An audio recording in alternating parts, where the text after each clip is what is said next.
Mon invité, Olivier Primo, entrepreneur à la tête du groupe Midway, de l'entreprise Beach Day Everyday également. C'est pas mal comme ça que vous l'avez connu d'ailleurs avec le Beach Club. Olivier, là, on se remet en année. Moi, je pense que je suis un multi-entrepreneur. Je pense que c'est comme ça que je me... C'est comme ça que tu te définis? Ben, je pense que oui, là. Parce que j'ai beaucoup d'entreprises. J'aime tout faire, moi, en fait. Je sais pas si je suis bon dans tout, mais j'adore faire tout. Mais tu étais convaincu que tu ferais un bon premier ministre parce que... Je suis encore convaincu. Tu es encore convaincu? Ben oui, tu l'étais la semaine passée, tu dois l'être encore. Ça n'a pas changé. Peut-être pas là, parce que justement, là, je l'expliquais à ton collègue Mario. Ouais. Trop de respect pour la fonction, pour le siège, sans expérience. Mais tu y as vraiment pensé? Ben, j'y ai pensé parce que justement, comme je disais...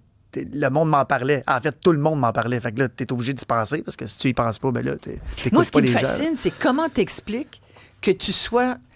T'as été à peu près le seul, à part Guy Cormier, qui a été président de Desjardins, quand même grande institution québécoise. Ben t'as été le seul autre nom qui venait pas de l'interne, qui venait de l'externe de la CAQ. C'est quand même fou, hein? Et que les gens connaissent comme étant une personnalité réseaux sociaux, influenceur surtout, oui, entrepreneur, mais tu sais... les gens ignoraient que tu étais à ce point une figure intéressée, engagée dans la politique. Là, ton nom, tu es comme pouf! J'étais à Québec. J'étais en entrevue cette journée-là. Moi, j'arrive à Québec. Il me restait, je sais pas, peut-être une demi-heure de route. Puis là, bon, j'écoute comme tout le monde le discours du PM.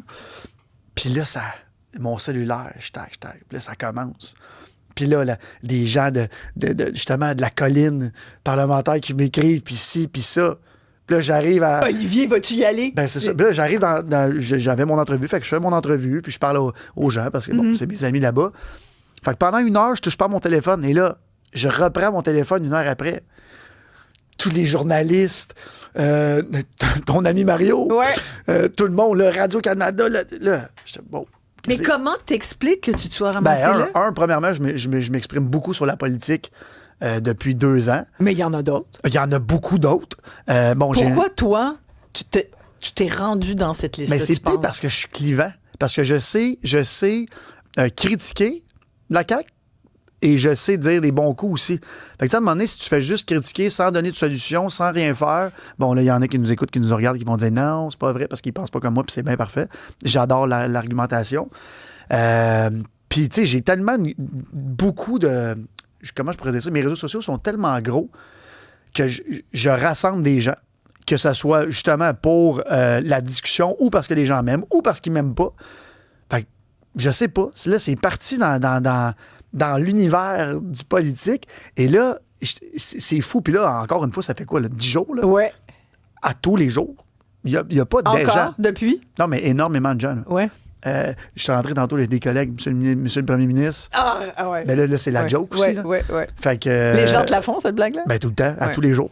Puis là, c'est on aurait voté pour toi, on va voter pour toi. Puis peu importe le parti, on va voter pour toi. Puis ça prend du changement. Ça prend quelqu'un qui dit les vraies choses. Fait que, qui parle au vrai monde. Ben et là, je veux, là, le vrai monde. Ouais. Écoute, ça m'a tellement fait sourire. Mais oui, Bernard Drainville. En fait, le vrai monde, c'est tout le monde. Ben voilà. C'est parler à tout le monde. Fait que, tu sais, je comprends le... Non, mais aujourd'hui, il en a reparlé parce qu'en présentant l'appui du député Louis Lemieux, il a quand même dit, puis là, ça va être la voix du 4-5-0. Puis ça, je me dis, mais c'est une vieille bataille, la bataille des codes postaux. Là, le 4-1-8 versus le 5-1-4. Le 4-5-0, la voix des banlieues. Toi, tu te situes où là-dedans? Moi, je me situe partout. Là. Puis je pense que M. Drainville aussi, là, c'est juste que dire le vrai monde, c'est dire je parle à tout le monde. C'est ça que ça veut dire. Je parle pas à l'élite. Oui, parce que l'élite dit... Ben, là, je m'en ai dit, l'élite dirige. En fait, les gens, tout le monde, ont dit « Ah, c'est l'élite qui dirige. » Mais c'est vrai. Inatteignable. Oui, mais à un moment donné, oui, 100%, t'as raison. C'est dans le sens que quand t'arrives là, t'es dans l'élite. C'est comme quand tu joues dans la Ligue nationale de hockey. C'est l'élite. T'arrives au haut de l'échelle, là. Fait que, tu sais, M. Drainville, qui a de l'expérience depuis je sais pas combien d'années, il fait partie de l'élite, qu'ils veulent ou pas, là, je veux dire, il est là. Monsieur le ministre, là, tu sais, je veux dire. Fait que, si lui veut parler à tout le monde, tu sais, ça fait longtemps qu'il est au pouvoir aussi, là.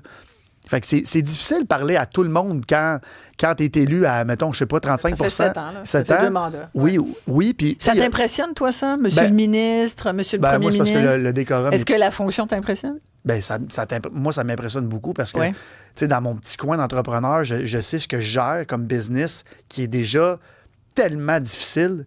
Là, tu es à la tête de l'État, puis c'est une des raisons pourquoi j'ai dit je suis tellement pas prêt à faire ça. En fait, pas prêt. Là, j'ai pas d'équipe. 2, j'ai pas d'expérience en politique.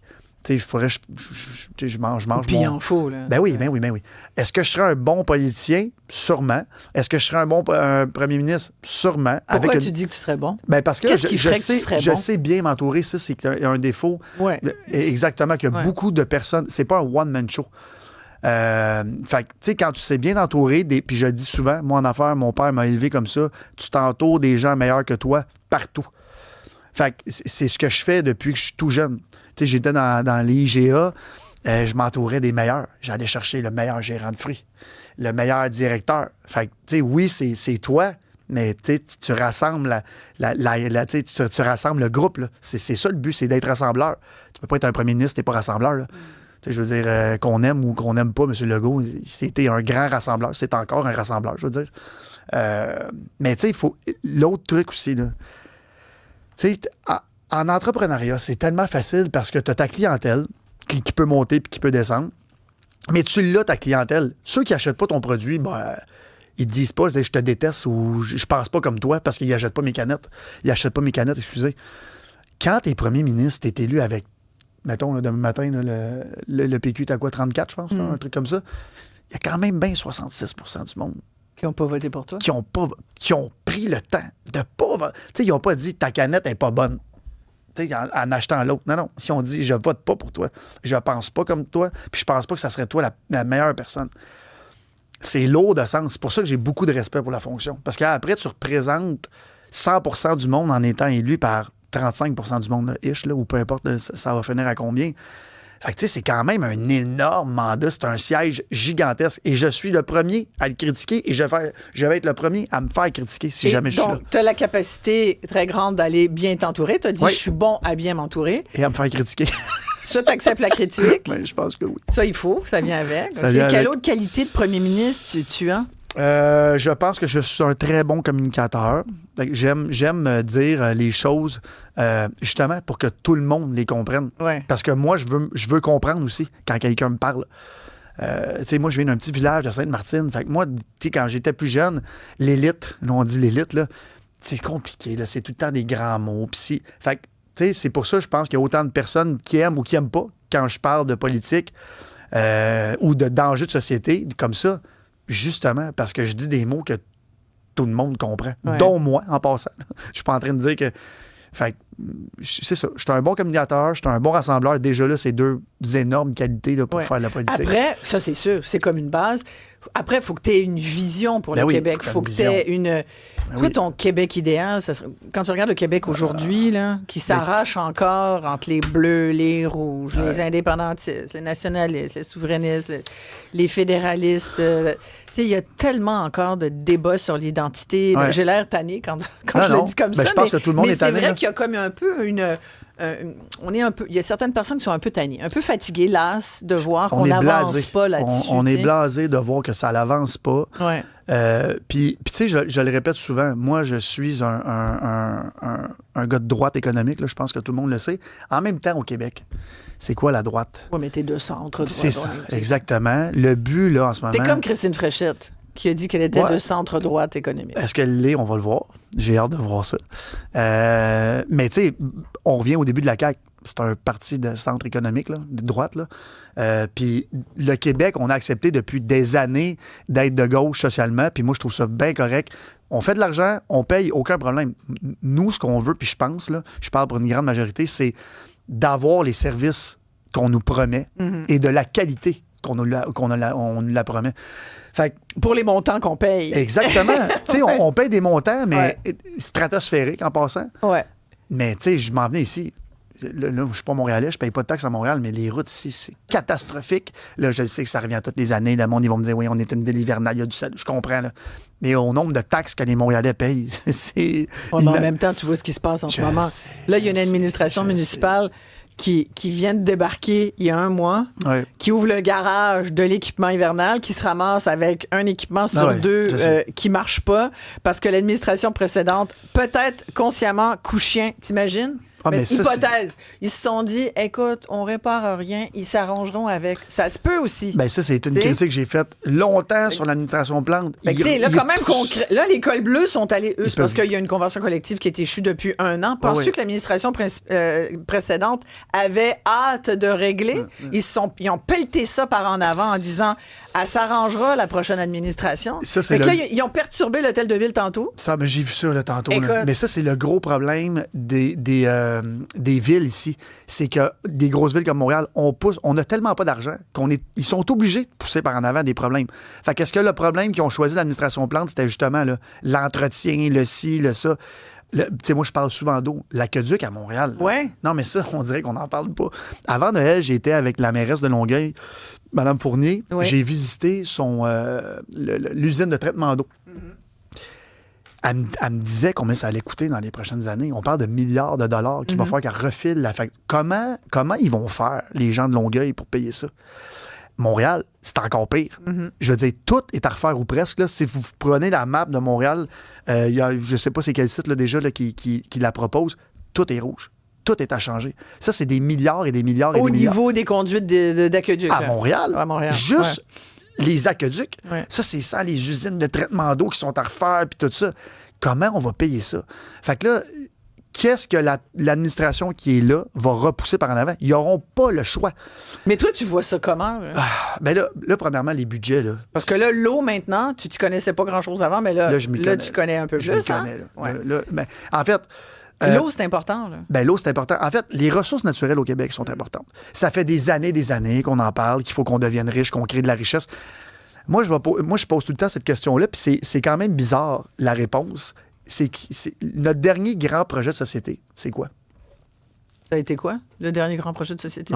Du Québec. Ben, moi, j'ai l'impression que ça a été l'indépendance du Québec. Puis via 2 référendums. Non, mais je veux dire qui s'est complété, là, qui fait vivre le Québec. C'est Hydro-Québec. C'est Hydro-Québec, complètement. Ça fait 60 ans. Ça fait 60 ans qu'au Québec, on n'a pas créé de richesse. De grands... Excusez, je reprends mes mots. De grands projets de société. Bon, on a eu la SAQ, comme vous avez parlé tantôt. On a eu la SQDC. Tu sais, c'est-tu un grand projet de société? Non. Oui, non, mais dans le sens que ça ramène énormément d'argent à l'État. Tu sais, la SQDC, on n'en parle plus, là, on dirait, là. Mais c'est payant pour l'État, là, pour un projet qui vient de naître, là, en fait. Là. Exact. C'est très payant. Puis il y a une chance qu'on a ça de bord. Puis attends, là, qu'ils se mettent à livrer ça avec Uber Eats. Hein. Tu peux avoir ton petit joint, tu peux avoir... Évidemment, ils vont pas le pré-rouler. Ils vont pas le pré-rouler. Ah, ils n'ont pas le droit de pré-rouler, non? Ben, je pense pas qu'ils te le roulent. Je pense qu'il va falloir que tu t'arranges avec ça. Mais tu vas recevoir ton stack. Tu vas pouvoir commander celui que tu veux. Tu vas avoir ta bouteille de vin ou ton scotch. Tu vas avoir ta pizza en même temps ou ta poutine. Tu comprends, tu bougeras plus. Puis là, on dit aux gens, bougez. Mais moi, des fois, là... Pierre Lavoie cette semaine. Écoute, moi, j'ai envie... Attends, bouge pas. Parce que là, c'est une question intéressante que je viens de poser. C'était quoi notre dernier gros projet? C'est Hydro-Québec. Oui, mais j'aimerais savoir ce que les gens pensent de ça. D'après vous, là, c'est Hydro ou il y en a eu quand même des tentatives dernières? Puis ça serait quoi un gros projet de société? Et autres questions et commentaires que vous auriez pour notre invité? Oui, appelez-nous 1-877-827-2346. Écrivez-nous 1-87 Puis là, Cube Radio. on parle au vrai monde. Là. C'est important là, que le vrai monde appelle. Tout le monde. Oui, le vrai monde, le 450. Je pense que M. Drainville, c'est le 438 mal exprimé. Tout le monde qui vous l'a dit.